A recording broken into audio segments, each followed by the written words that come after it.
tak detak dulu tak detak dulu delang tutung tak detak dulu ha usah dibuantem sing nabuh kowe mun tali-tili kuwi digerete ora petril to Tru. Ha iya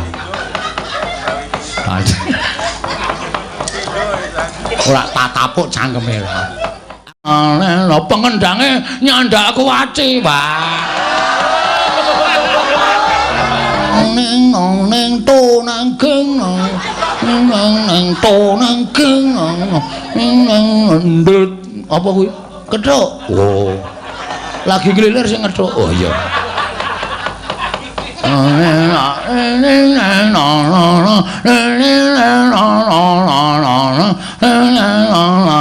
lho pengendange nyandak kuwaci ngareng ngendang kok mangan sik maksude ha iya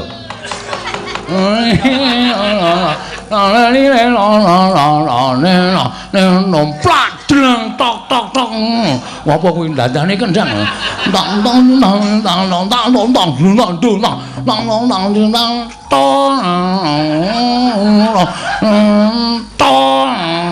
kenonge pecah nang te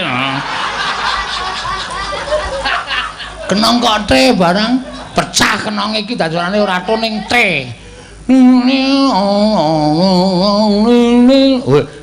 gayamu iso ngendang apa piye lho sing makis sapa waduh ah perkara makis kendange nek ora iso ngendang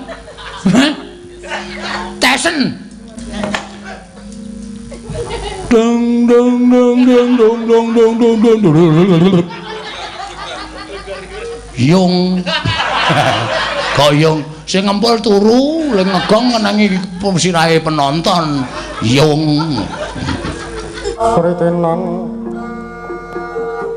nang pasir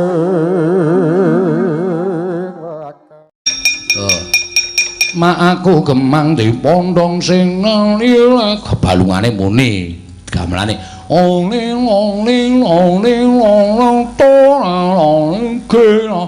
ling pengendange nyandak kendang batangan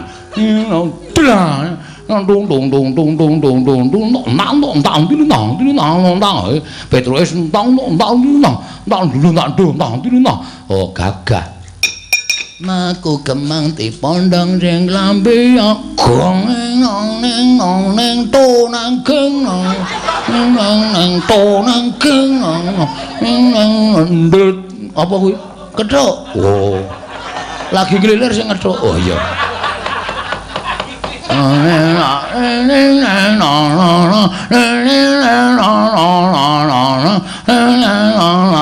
lho pengendange nyandak kuwaci ngareng ngendang kok mangan sik maksude ha iya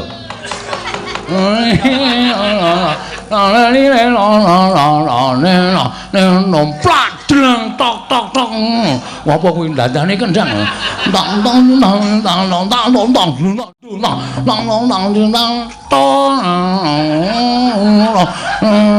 tang kenonge pecah nang te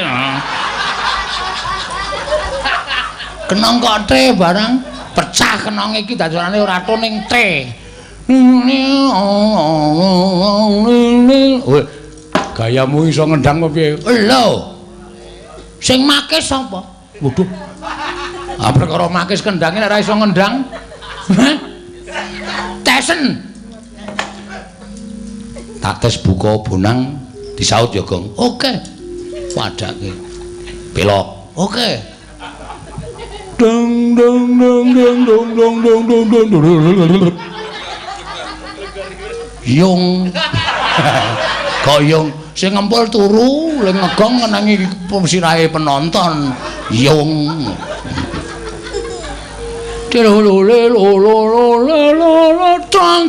bagus jenenge kendangan apa lasem ladrang lasem ora nek tak ketak tungdang tak tak tungdang tungdang tungdang tung ketanggor ketawang ketanggor ketawang ayo nek kendangan de deng deng deng deng deng deng. Oh, tak terus ke. Tak tak tak tak detak. Tak detak.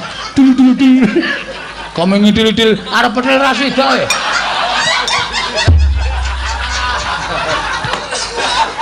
Kendangan ayak-ayak iki ana pathokane ya, Gong. Sapa ae anggere dung dung dung dung dung tang dung dung dung ta dung tang dung dung dung tang dung tak tak tak tang tak detak dulu dulu dulu tak detak dulu dulu dulu delang tutung tak detak dulu dulu dulu usah dibuantem sing nabuh kowe mun tali-tili kuwi digeret ora petil terus. Wah iya. Ora tak tapuk cangkeme. Awar nembang, Truk? Ya nembang sing. Aku nek ora ngaturake tetembangan. Janeng, waduh. Ya nang kenang kenang iki. Heeh. Dung dung dung dung dung dung dung dung dung dung dung dung dung dung na dung na dung na dung dang dang dung dung dang dang dang dung dang dang dung dang dung.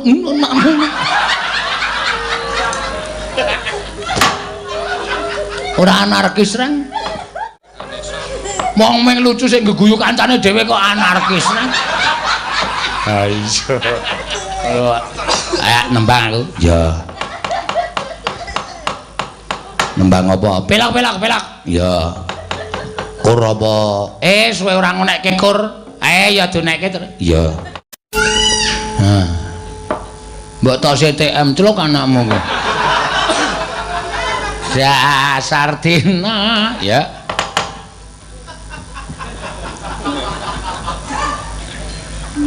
Dasar dina malam minggu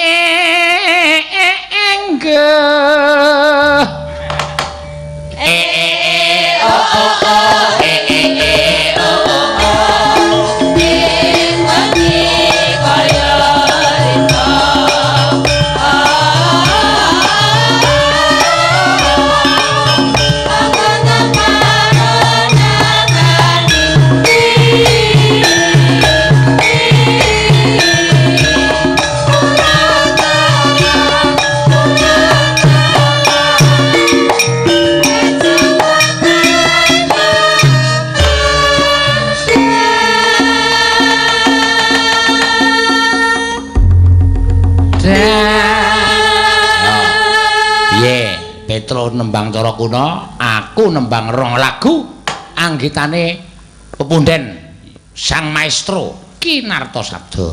Ya, kuwi lagu apa? Petro kuna, kowe kuna, aku modern. Oh iya.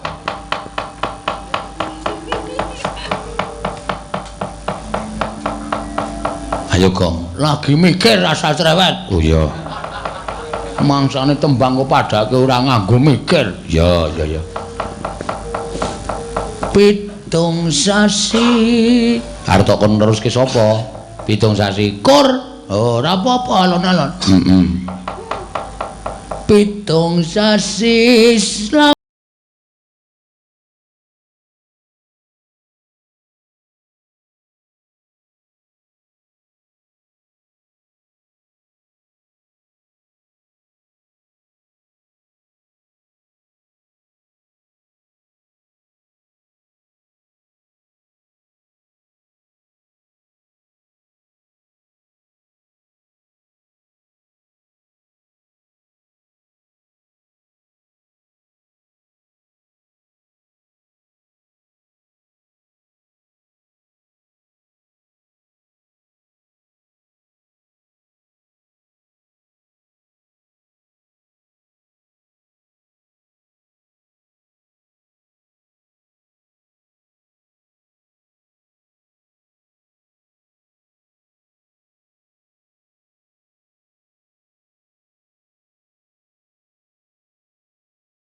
ya jaman semono lho Le. Heeh. Padake. Kangen wong kangen ngene-ngene rasane. Rintune ya. Heeh. Rindu-rindu wong bagus kusine biru. Kusing kowe setelah tidak langsung ngecewondo lho kuwi. Wis kok tegelen wonge ora. Truk. Wis wayahe. Wayahe.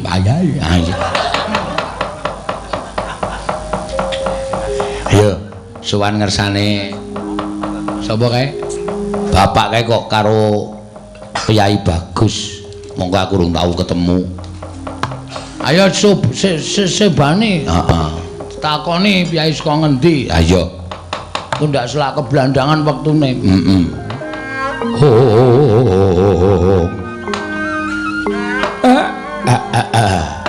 Kula tak nyuwun prisa. Sampeyan niku sinten? Lah kok rawuh enten Karang Kadempel? Nggih Gus, sampeyan niku sinten kok rawuh teng Karang Kadempel? Nggih Ndara, sampeyan niku sinten? Nggih, sampeyan niku dimemperkenalkan diri.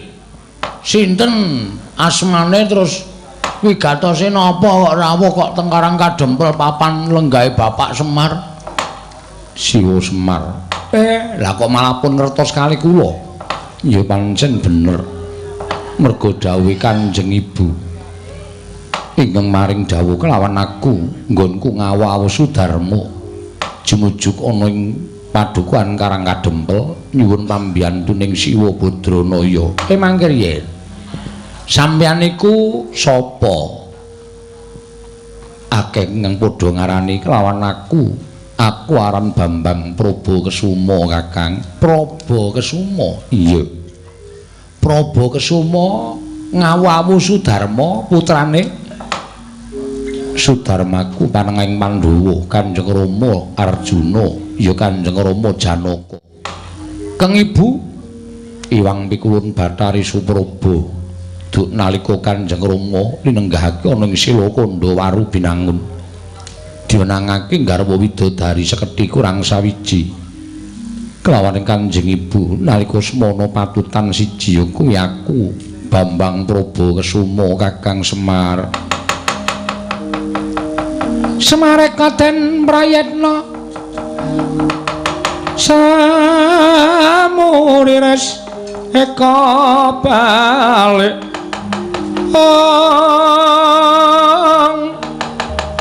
titiyani gandayani Trisanya purnama sasi gilar-gilaran ing tengah latar milang lintang Bima Sekti. Nggih kula pun kemutan. Lah terus kersane nggonku bakal ngupaya kelawan Kanjeng Rama. Nggonku bakal ngaut pepadaning wong atuh aku sarta ngaturake sembah bekti kelawan wong atuh aku Siwa. Mula kang sangka kuwi tudana paran ing nganjuk marang negara Ngamarta ing wigati nedya bakal sumungkem marang pepadaning Kanjeng Rama. Awi kula dherekaken nek saged malah kula sing dadi seksi napa sing pun mangcritake kalih kula Ndara ya Sira Semar Badrana. Langlang griya mangu-mangungkung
pandhita kang kyare wangsit Indra kumbang angajaping madu angajaping madu sarining tawang ing tityan kala ludra Mas Patik Raja Dewaku kekalangan Malaya ngideri jagat nuruti kekarepaning anak wadon Ataswati laka jebul dewa paring nugraha kelawan Begawan Gembung tanpa sirah ana wong bagus ditutke Panakawan papat padha karo ciri getheke sing diaturake anak wadon Ataswati Raden mandheg Raden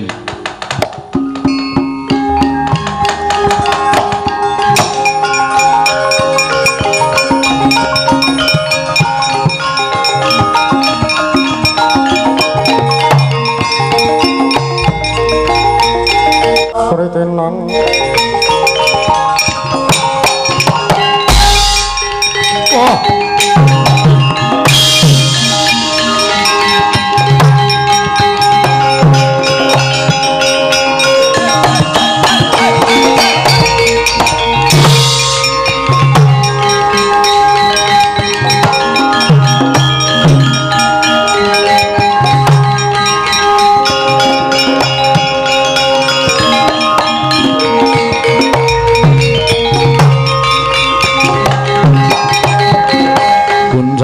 Ganjing langit kelap-lapaton Lurkin sanging risang mawe gandrung Siwa Semar kula durung sauntara nggone budal saka ngarang kadempel iki ana wujuding Brahmana ing ngapahe raseksa ing merpeki kelawan laku jantraning Prabakesuma ngatos-atos lho Den iki tengah ngalas ampun gampang kepilut karo wujuding busana menapa dene derajat lan pangkat saged ugi niku bangsaning berkasaan jim setan sing memba Brahmana mengajeng gawe cintrakanipun Ndara Prabakesuma nggih lho Ndara niki tengah ngalas lho ampun sembrono lho nggih lho Den iki tengah ngalas ampun sembrono lho Ndara sembrono ampun tengah ngalas niki lho Den diwolak-walik omongan ora cetha ora Penemban yen dikeparengake aku nyuwun mriksa sampeyan kuwi Brahmana saka ngendi menawi paduka ndangu dhateng jasad kula pandhita wingking saking mertapan mring cendhani ingkang sudi mestani dhateng kula pun Begawan Gembung tanpa sirah Begawan Gembung tanpa sirah inggih nyuwun mangapunten kula badhe nupriksa nyuwun priksa panjenengan menika kekasihipun sinten Raden ingkang sudi mestani kelawan aku Bambang Prabakesuma menawi ngaten ingkang lemo wonten wingking panjenengan menika ingkang nami Camar dengkulmu mlocot kuwi aku Semar ya inggih Semar ingkang mripatipun kira menika menapa ingkang nami Bopeng padhake gudhek gareng aku gareng ingkang inggil menika menapa Cakruk naminipun Cakruk ngembleki kowe iki apa piye Petro aku iki lho ora Petro ingkang wingking piyambak menika menapa Senthong Gong kowe dikira Senthong. Senthong piye maksude? Jenengmu iki lho karo pendhita kae dikira Senthong. Wah, pendhita lamur. Aku du Senthong. Sapa? Bagong. Wah, inggih ki Lurah Bagong. Menawi mekaten cundhuk kalian menapa ingkang sampun dipun aturaken dening anak kula pun Ataswati. Raden mugi andadosna ing kawuningan kraya-raya kula ngupadi jengandika Raden menika estunipun namung nampi penangisipun anak kula pun Ataswati anggenipun nyumpena dipun ladosi Raden Prabakesuma mila Raden kula aturi melas dhateng jasad kula melas dhateng anak kula Monggo keparenga kula boyong wonten ing pertapan Pring Cendani nglegani dhateng anak kula Punataswati. Begawan gembung tanpa sirah. Yen perkara kaya mengkono ing dadi panjalukmu, satemene Prabakasuma ora bakal kabotan. Nanging ngerti yo, yen to sejatine duwe gegayuhan sakliyane nggonku bakal seneng-seneng sarta rupian-rupian. Nuruti kalawan kerenteking atiku kepengin sumungkem kelawan Kanjeng Rama Arjuna ing Ngamarta. Mula sing gedhe pangapuramu yen to aku ora bisa minangkani apa kang dadi panjalukmu. Sesuk liya dina yen to wis rampung kewajibanku, aku bakal sowan marang pertapan Pring Cendani. Oh, selakmu dar anak kula. Anak kula nggenipun gandrung Kanjeng Andika Raden menika persasat ngiklasaken dhateng gesangipun. Sumpahipun anak kula menika menawi boten dipun ladosi Raden Prabakasuma timah ngendhat tali murda nganyu tuwa. Lampus diri boten nyumurupi dhateng gelaring jagat miwahe seming rembulan. Mila Raden, kula nyuwun kanthi sanget jengandika kersa nuruti dhateng pamuthaipun anak kula Punataswati. Sing gedhe pangapuramu penemban gembung tanpa sirah. Aku ora bisa minangkani apa kang dadi panjalukmu. Menawi ngaten kula meksa yen pancen sira penemban arep meksa lawan Prabakasuma, ayo gage peksanen Prabakasuma. Nah yen ora bisa meksa lawan Prabakasuma, malah ana pendhita yaksa ingkang tak sampurnakake uripe saut mangsa Icandra.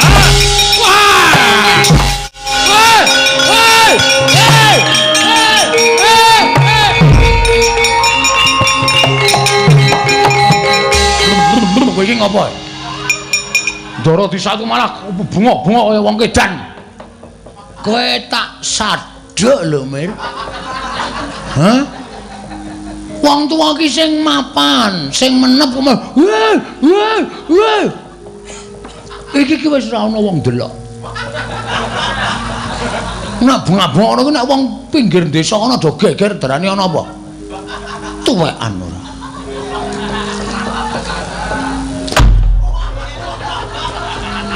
Wah, ora iso nggo conto ajar dhewe.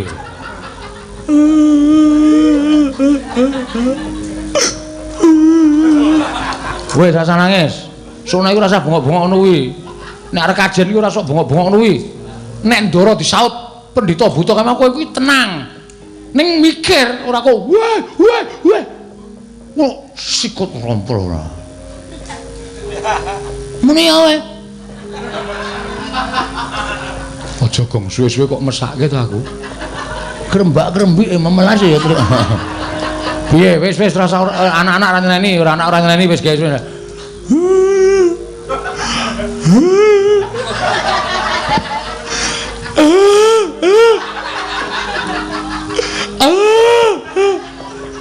Wis meneng. Njuk ngapura aku. Oh ya ngono. Wis meneng, Pak. Wis iki ndara ilang ora tinggal nangis.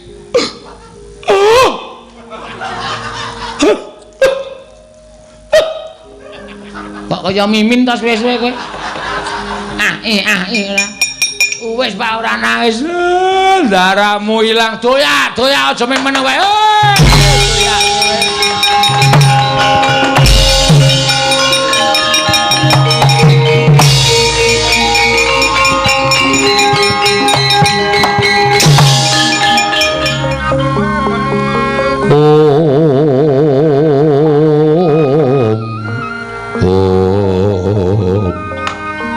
Rama mremban ngendi cumengklungen nggonku ngenteni rawuhing bapa mremban kaya dene ngenteni Sleming Palwa gabus kumambang ing Sela Kresna.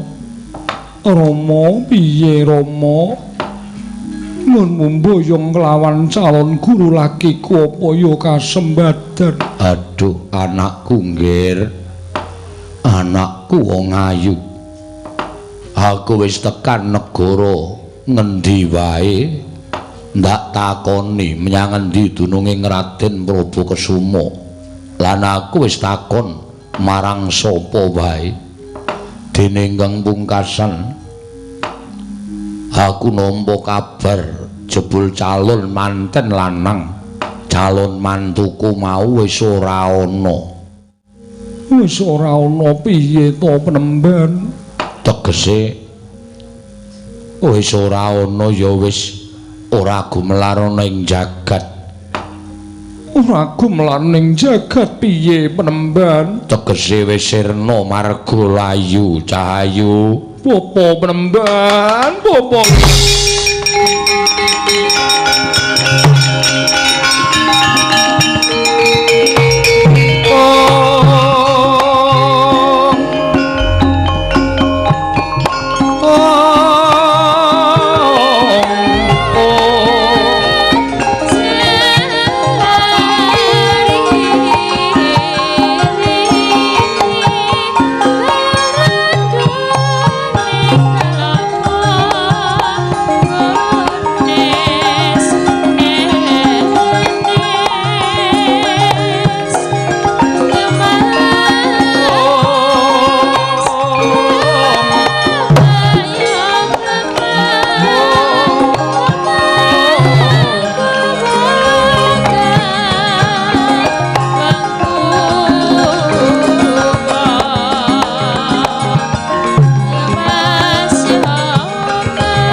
Mereno semobang pangaruna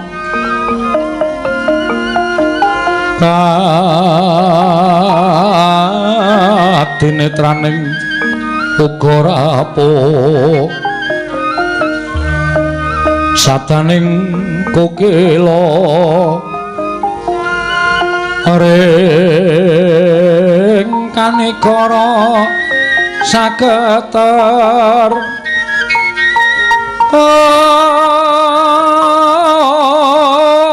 kene donga engkong ler wowo sing pine panca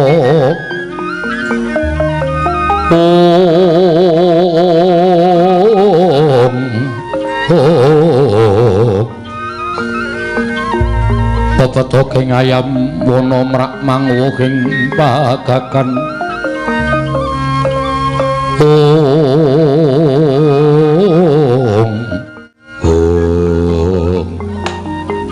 piye Ataswati bojomu wis mati?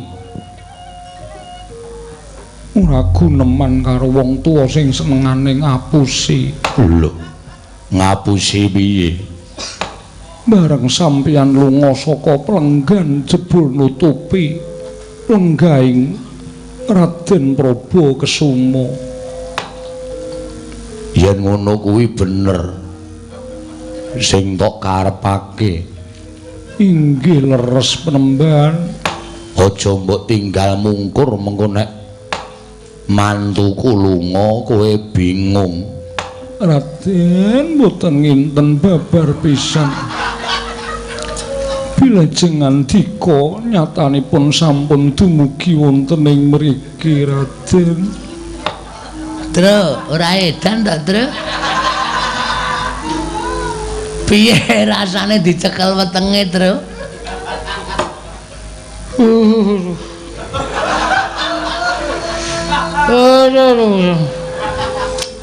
Apa sirek kapan ini serempet? Kok ora cetha omonganmu?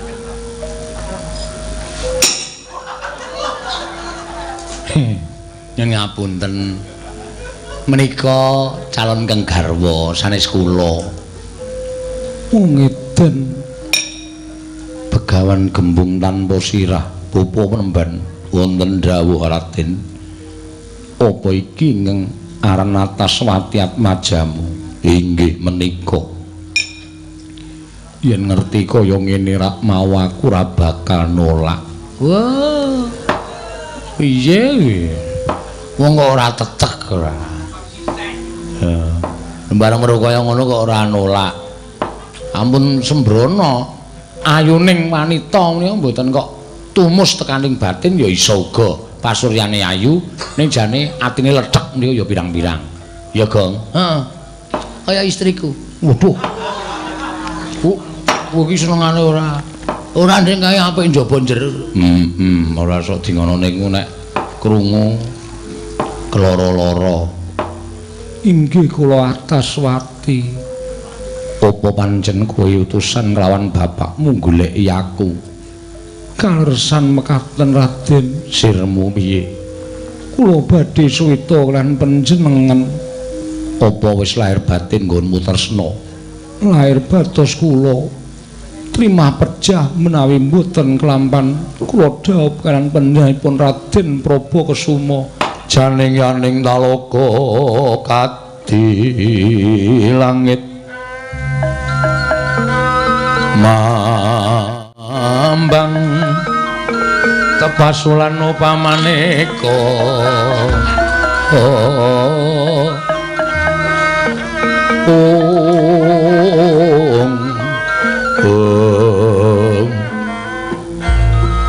lintang loya kusumayana sumawur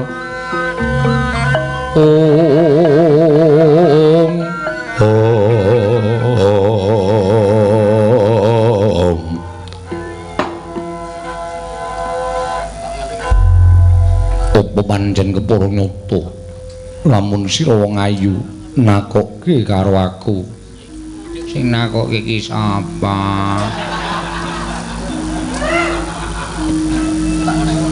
aku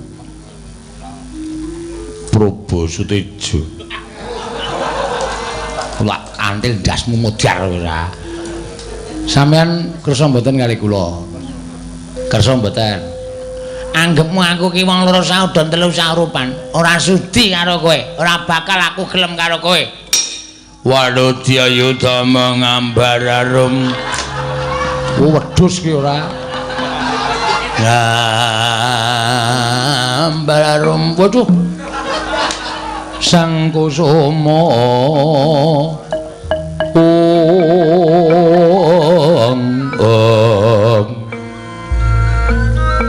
lintang loya kusumayana suma wis Gong wis dirampuke Gong ngono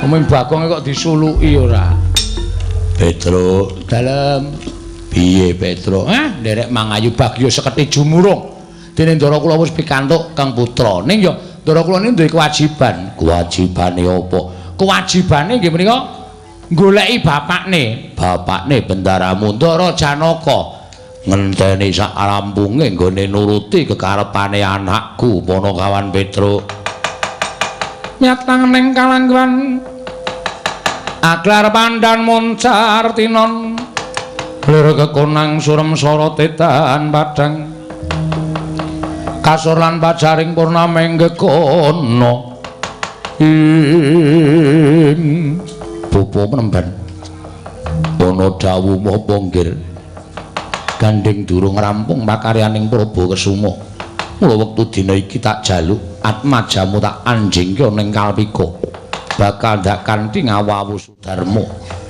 Ataswati wonten dawuh maragake manjing Kalpika ndak kanthi goleki kelawan wong tuaku nun inggih ngestaken dawuh paduka Raden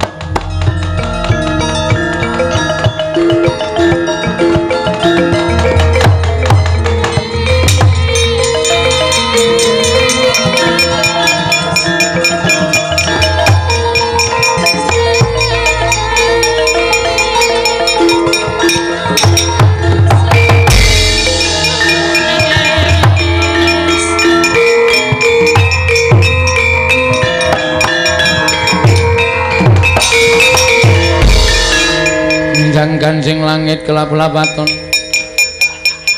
lir kincanging risang mawe gandrung namun kaya ngaten niku ya aja terus ditinggal kula nderek lho Mas muduar kowe kapokmu kapan kowe Ngene ya, dhewe ketemu sesasi pisan wae. Mboten iso lah wis kebacut tresnoan panjenengan. Mboten ngenten babar pisan bilih ya ampun, ya ampun. Ora kaya wong biasane jan. Luar biasa ta. Aduh. Alah ya. Ala jamone ratingdang rotimun. Wah iya. Mula digdaya aku. Edan lan wae aja nganti lali-lali kula nggih Mas. Enggak beres ora. Aja kuwatir. Glelek ta, Tru. Kuwi dikapakke gong ling racik dikapakke kuwi. Wis takon aku. Goblokmu ora. Wong tuwa kok gampang percaya. Lah ya kuwi mau. Wis kowe pokoke engko ning sing anu lho, Tru, sing anu lho botol emas lho. Nek ora botol emas ora mandi kaya.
Kanjeng langit kelap-lapaton berkincanging risang mawe gandrung luluh.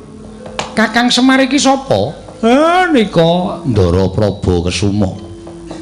Saka ngendi? Saking Kayangan. Wigatine. Lah kula tak nyuwun prisa sampean kok tekan mriki niku? Aku ngupaya murcaning Bathari Sri. Mula ngamarta ke Taman Pegebluk. Akeh para kawula ngesuk lara sore ketiwasan, sore lara esuk padha tekaning mati merga koncatan dewaning boga Bathari Sri. Ya Dipol. Mula aku karo Kresna kanggo diutus mbarep supaya ngupaya nendi dununging Hyang Pikulun Bathari Sri. Niki Ndara Praba Kesuma. Putrane Widodari Bathari Supraba duk nalika ingkang rayi Ndara Janaka dados nalindraning dewa. Jejuluk Prabu Kaliti lenggah wonten ing Sela Kandhawaru binangun dimenangake garwa Widodari sekethi kurang sawiji. Lah niki Ndara Janaka sing patutan kalih Ndara Supraba inggih menika Bathari Supraba. Lho, Janaka wonten dawuh. Ngakune anakmu bocah iki?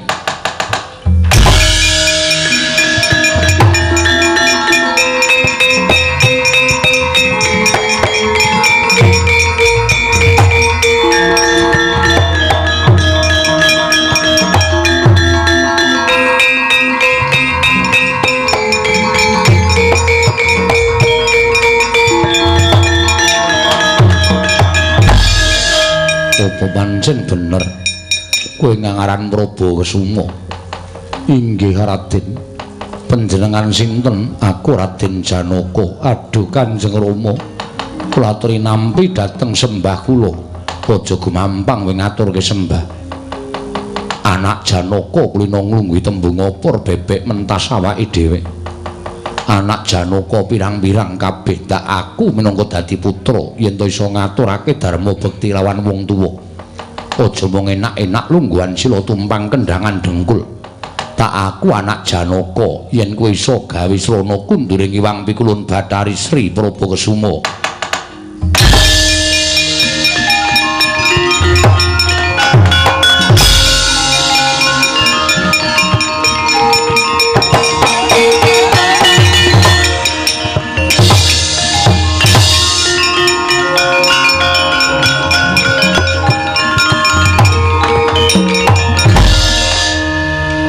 iki lho ning kene iki sing aku ora seneng karo kowe Janaka.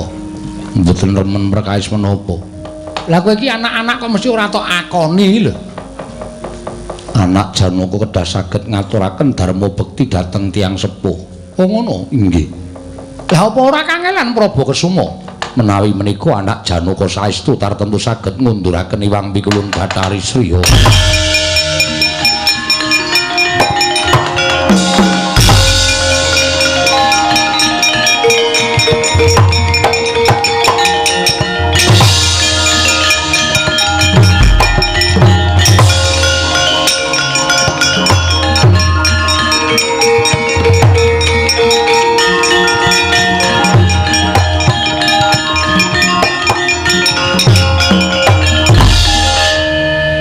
Semar kepiye Kakang? Ya pancen ngonten niku sipate bapak sampean. Kuwi dikapake gong dirajeng apa dikapake? Kuwi aja nganu pancen. Kuwi engko tak omongi to, ora aku pengen ngerti saiki. Kuwi sing gating denge dikapake gating denge karo campur. Oh, iki ngono. Sampean ra gadah wong tuwa anyar to kang bapa Begawan Gembung tanpa sirah nek pancen ora iso gawe srana baline Bathari Sri anake balekke ra wis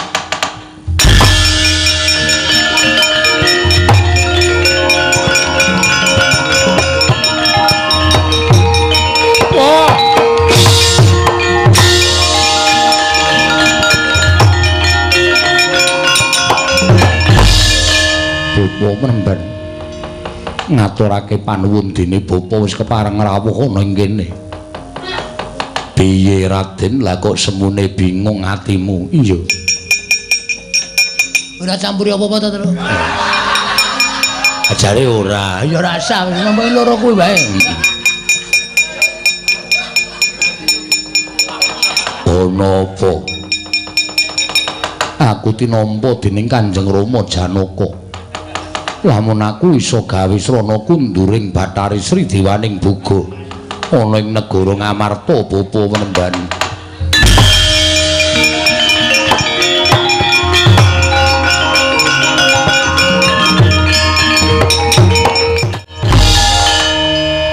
Nggih.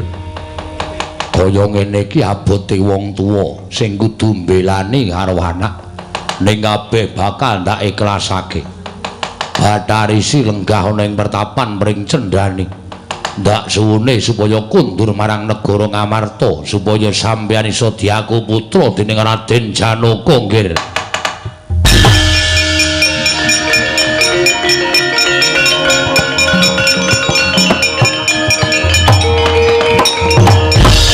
Sigra mahasing asemun Sang Begawan Gembung tanpa sirah eling-eling pandhita tinampa apa kang dadi sedyane. Nalika semanten ing cipta munjuk atur kelawan Sang Hyang Pikulun Bathari Sri sigra mbedhol saking pertapan pring cendhani Hyang Pikulun Bathari Sri nalika semanten lumayang ing akasa kundur wonten negari Ngamarta kalaning jagat gawaning para dewa papan ingkang linangkungan Bathari Sri Dewaning Buga satemakating subur ijo raya-raya tetanduran.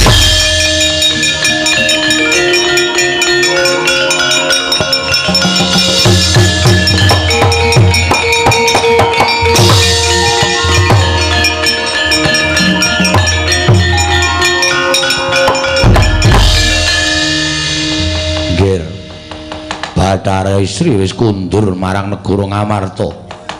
Anakku lanang mantu cah bagus ndak aturi bali marang wong tuamu Raden Janaka lan wis tinampa minangka dadi putra. Bapa menemban ngaturake panuwun ingkang tanpa pepindhan. Wong atuamu aku njaluk pamit disewana pegawean ingkang kudu tak rampungake nggih. Sritenan nang tasih